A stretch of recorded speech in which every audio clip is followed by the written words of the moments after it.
I'm nervous. Can you behave? It's only you and Angela. What? This is the chat with Angela. Can you behave? What? Do you know how many people watch the show? I cannot. Can you relax your life? I'm relaxed. You ready?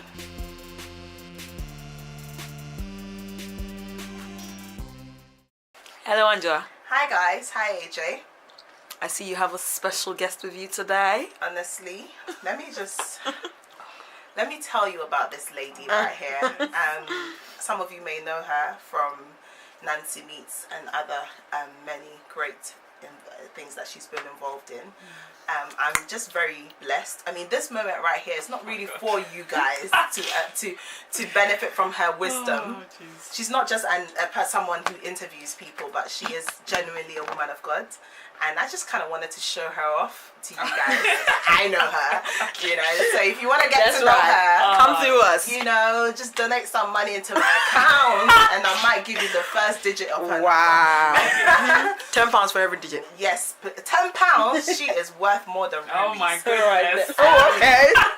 But yeah, no, guys, I have here Nancy Mills.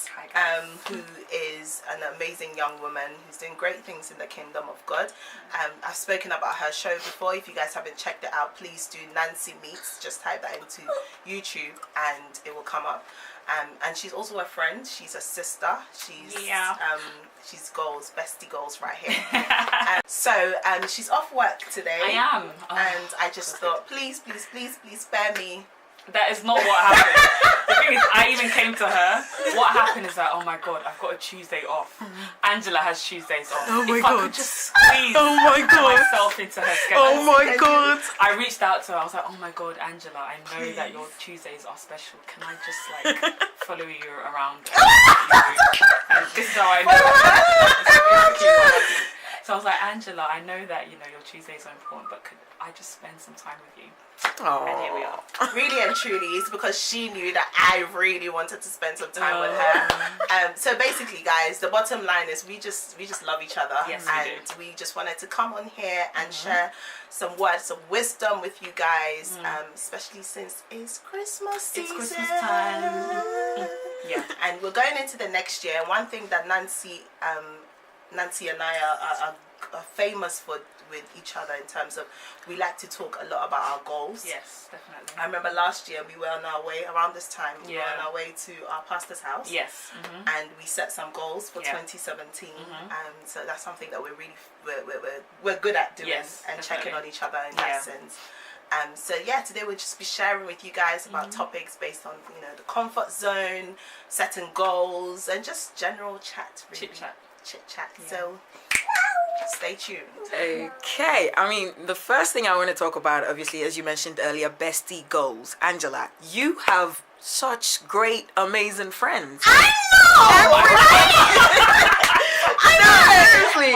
I mean, we've had Catherine, we have, I mean, the great Nancy herself here, and of course you yourself. How is it that you and your circle of friends are always doing such amazing things? I mean, what is it about the two of you and all the other people that you surround yourself with that makes you guys such a great group of friends? Like, you guys are actually friendship goals. Like, seriously, how can we all be like you guys?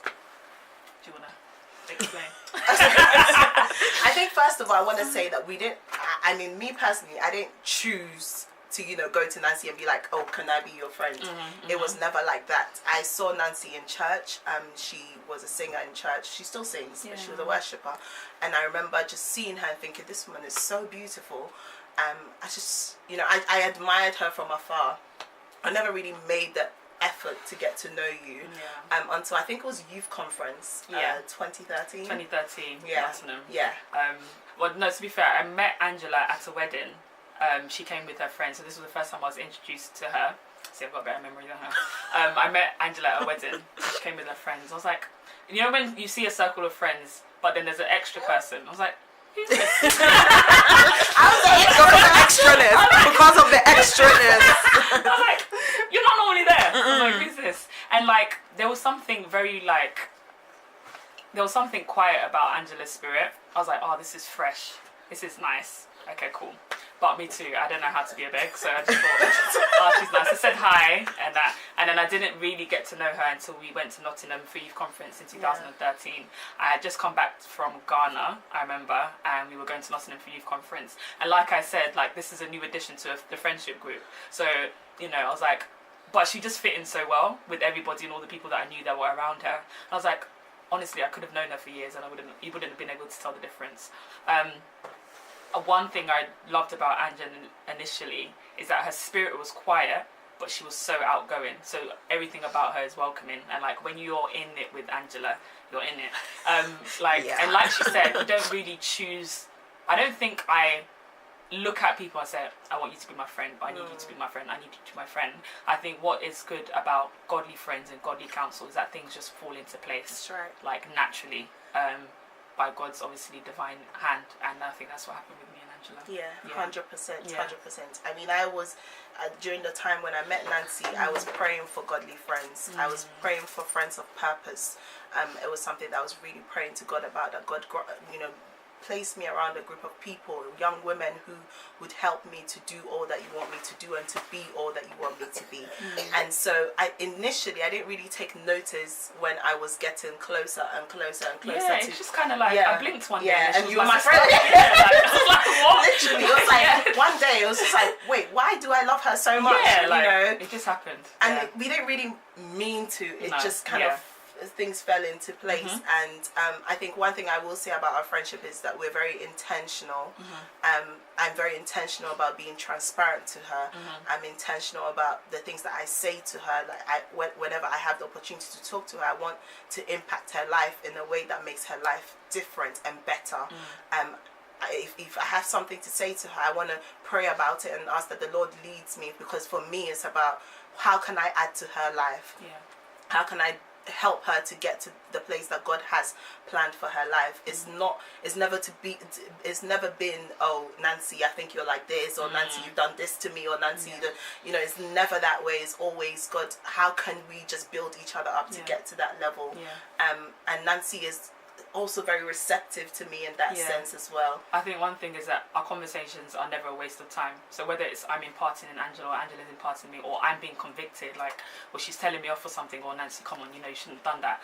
I always learn something from my conversations with Angela. We laugh, like, yes, definitely we laugh, but we pray and then we talk about things and we flesh things out, and we have the uncomfortable conversations because we love each other. I think it's out of love that we make sure that we have the conversations that we don't really want to have, but we know that are needed. Nancy, you mentioned love, and I think that's so important. How do you guys keep love at the forefront of your relationship? Because there are other people, like, I think from telling the story of how you guys became friends, it seems like God connected you, but there are other people that God puts them together, and then their own egos and their own personalities get in the way. How have you guys kept your personalities from not taking over the relationship and kept love and God at the forefront of your friendship? I think just like you said, that God put it there, so when you keep God in that position, love remains in the forefront. I think sometimes it gets to the point where maybe you move God, and then either your pride overtakes God, or your ego, or preferences, or things that you're used to kind of pushes God aside, and then you notice that the dynamics of your friendship also shift. So keeping God in the forefront keeps love in the forefront. I look to love first before I know how to react to Angela. If I start looking to my flesh or the way I'm used to doing things, I don't know how to treat Angela, or I don't know how to cater to her needs, or like whatever she needs at a certain time. I'll never know how to do that had I not looked to God in the first place. I love that. It's the exact same to me. I'm always, for me, it's always about God. What do you want us to do? What do you want me to do? How do you want me to speak? And there's been times, don't get me wrong, there's been times when Nancy's offended me, and I would want to react in, oh my God, I don't want to talk to her again. But because I know that God is the person who's placed her in my life, I go back to God and I'm like, okay, God, this is what's happened. How do you want me to deal with it? And a lot of the times God will rebuke me and say, actually, Angela, you kind of had a role to play in it. And then the way that I would go back to Nancy, and I'm never ashamed to be humble. I'm never ashamed to say to her that, oh, Nancy, actually, I'm wrong in this situation, because I know that she loves me, and I know that even when she rebukes me, it's out of love. So for us, I think for me personally, it's about, like you said, putting God in the forefront, and allow Him to direct us in our friendship. And every day we just learn to love each other a lot more. Basically. Okay. I just want to get a little bit more practical, because when girls get together, it's very easy for the conversation to move into gossip, into slander, into talking bad about ourselves, into shade and all of that stuff. But from having spent time with you girls, because obviously I'm your friend too. Obviously. I know that we don't do that, and I think that I would like for you girls to share, because I know a lot of young ladies watch our show. I want to talk to them about how to get practical, about building friendships that glorify God, that are not about throwing other people's shade, that are not about putting other people down, but really are about getting that focus on God, and about building friendships that really, through which we can live out purpose and walk for God. I think for me, again, it comes back to number one, God being the center of your relationship. So you personally need to have that relationship with God. And for us, we can always tell when one of us is slacking. I say maybe like about 2 years ago, I remember we had this conversation actually, but none of us were in the best place spiritually. And you could just tell from our conversations that we were, you know, quite fleshy and quite, you're not like, wait, what? You know? And it's about honesty. And I think that's one thing with our friendship group. Like I 158 times in a day when I'll start talking about somebody or something, and Nancy's like, Angela, you know, it's just like, I'm so disappointed. It's disappointment out of like genuine concern, because I know that's not Angela's character. So I'll be like, Angela, come back, come back, come on. Just especially when you know the person's character, I think that also determines or steers your conversation. But if you know someone that loves gossip, you're not really going to be their friend if you don't want to partake in gossip as well. So if you know the person's character, that also helps a lot to steer your conversations. I think there's certain stuff that I wouldn't talk about with Angela, and like sometimes it comes to the point where I know Angela will tell me off if I have this conversation. Just don't do it. Someone else. But then I love Angela, and I thought if I want to spend more time with Angela, I need to come correct in that particular aspect of my marriage. If not, she'll tell me off. Like, but that's the same thing with. It's the same thing. There are times when I've messaged Nancy, I'm like, Nancy, I just stop it. You know, it's just like, Angela, like, honestly, like, listen. And, you know, I know that it's out of love, you know, so I might go all the way, you know, go and gossip with someone else, and then I'll come and try and tell her the gossip, and she'll shut me down quick. And I'm like, okay, maybe I shouldn't have really been going down that route. So I think for us, the big thing is honesty, and we know we're in this for a long ride, you know. It's not, I'm not trying to get rid of her in the next 5 years. No, or when you get a husband. Because I mean, I see her potential, I see all that God has graced her with, and for me it's a blessing to be a part of it. And I think that's one thing, you need to respect each other, respect each other's callings, respect each other's giftings, respect the uniqueness of each other, because we were talking about it actually on the train. On the way here, because I was saying that when I'm traveling with Nancy and Ghislaine, who's our other friend who'll be on the show very soon, when I'm traveling when me and AJ, who's our producer, when we're traveling with Nancy and Ghislaine, we have to look. I don't bother. I don't even. Oh, you don't plan journey, no. Listen, no. We're going to heaven. I don't care. I'm just following you. Okay, let's go. We'll go. Because these girls have the gift of planning the journey. Detail. Yes. I mean, Nancy will even plan and add extra clothes for all of us. To be honest, in case we decide to stay over, you know. And I appreciate that gifting about them, and I've learned it. I always say to them that I've learned that part of them, but when I'm with them, I don't bother at all, you know, and I respect them. I respect their opinions, I respect their views, I respect their perspectives, regardless of what mine may be.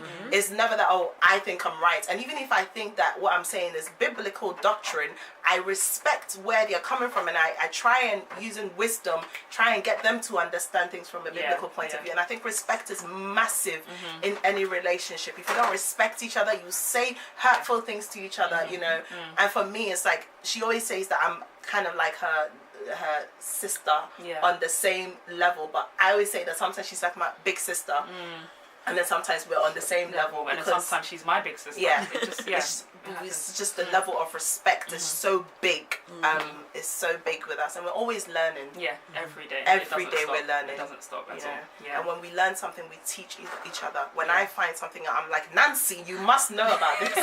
You You know, she does the same to me. Yeah. And that way we grow together. We're not leaving anyone behind. Yeah, I mean, probably just to wind that all back to the question, I think just being intentional with your time with each other. Yeah. Really, like if I say, Angela's a busy person, so if I'm going to have a conversation with her, I'm not going to be talking about what so-and-so did last week. It's really a waste of time. Yeah. I need counsel. That's what I'm going to go to Angela with. And that steers the root of our conversation. That's right. So when you say about practical things, be intentional with your time with each other. We get busy. Life happens like all the time. So if you are going to come together, be intentional about your conversation. Flesh things out. Like talk about things that are substantial, things that hold substance, things that you can run with when Angela's not around. Like I know that if I speak to Angela this week, I need to take and give what I can. I might not be able to have a conversation with Angela for another 2 or 3 weeks. I need to be able to run with that within that period. If we sat there and we talked about this dress looked nice on this person, what am I going to run with? Yeah. So yeah, there's that. Definitely. So that kind of leads nicely into my next question, which is how do you not morph into each other? Because I see so many people who are friends and they all dress alike and they talk alike and they have the same character, but you girls are like very close but still very unique in the way you are, the way you carry yourself, in your purposes, in your calling. Yeah. How do you resist that urge to basically want to become the other person? I think with me personally, I respect all of my friends' individuality. Right. So yes, we're close, and sometimes we even have similarities in our character. But there's certain things that AJ can do that I cannot do. I wouldn't even do it. But I love it in her, and it fits her, and it fits her perfectly. There's stuff that Angela would say. I was like, I don't even have the confidence to go and say something like that. But I need Angela to have that in my circle. Do you know what I mean? So I think respecting each other's individuality is very, very important. And then owning who you are. Right. If you don't know who you are, you're going to just get lost in it, and you'll go with the wind. And then next thing, one day I look like Angela because I spent so time. And then you're jealous and frustrated. And then frustrated because nothing, it won't be the same. You weren't created to be exactly the same. That would actually be boring. So I could, like, I don't know, begin to try and dress like Angela, begin to try and like talk like Angela. And I'll tell her that you don't look good in that. And you know what, I probably won't get the results that she does because I'm not Angela. Like, it really just boils down to that. I'm not Angela. So I think respecting each other's individuality. Hey. And I I think as well, again, it goes back to the very first thing we've said at the beginning of every question, God. You know, the more we get to know God, the more we discover that actually we're buff, you know, and we're amazing as we are. And that's why we're able to love on each other so much, but not copy each other. Because I see Nancy in the fullness of Nancy, and I just love her for who she is and for the woman that she is, but I would never want to be her. And even like with us, we have shows, so you have Nancy Meets and I have the chat with Angela, but it's all so different. It's so different. And I would never want to do what she does because I couldn't do what she does. But the same way, she wouldn't want to do what I do because she could. And this is way too intimate. Like honestly, like fleshing myself out. The way that Angela is so transparent and honest with you guys. Nancy's like, no. Kind of great. Whereas with Nancy Meets, I wouldn't say I'm hiding, but I get to facilitate a conversation. So I get to pull out of people what they need, like the viewers want to hear. Whereas Angela's just bearing her life here, and that is amazing. But I couldn't do it. Like, I couldn't do it. It's not your calling. It's not my calling. No, definitely not. I think honesty helped as well. Again, it comes down to, you know, for instance, our producer AJ, who's one of our besties as well. You know, she barely ever wears makeup. Yeah, she's like, you know, natural, beautiful, slay, that. We love her for it. But if AJ started to wear, you know, weave like this, my friend, stop that. Stop it. Imagine. You know, but it's because we love her and all of who she is, and for us, it's so important that we remain true to ourselves. And because it's a way that we glorify God as well. So I'm never, and it helps because we're never jealous of each other. And when we do, because there's times when I do feel like, actually, maybe Nancy, I should be more organized, I should be doing this, and I will open it up to her and say, you know what, I think I should be this, I should be that, and then Nancy would say, actually, yeah, this would be helpful, however, be careful not to do this because you know it's not who you are. So we're very honest in that sense as well. Better sip that tea. Hi guys.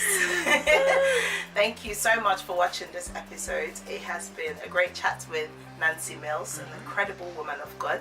Look out for more things to come from her and also from the team here at the chat. And yeah, thank you so much for watching. We hope you've enjoyed it. Don't forget to like. You better like this, okay? Some of y'all be messaging me, like this, okay? Or I'm gonna start putting out all your messages on our social media page. But yeah, like, comment, subscribe. Subscribe. How many times did I say it? 2 times so far. Subscribe. But yeah, subscribe guys. Share this video. Share it. We want to see you all in your timelines. Share it and look out for amazing things to come. Thank you for watching. Okay.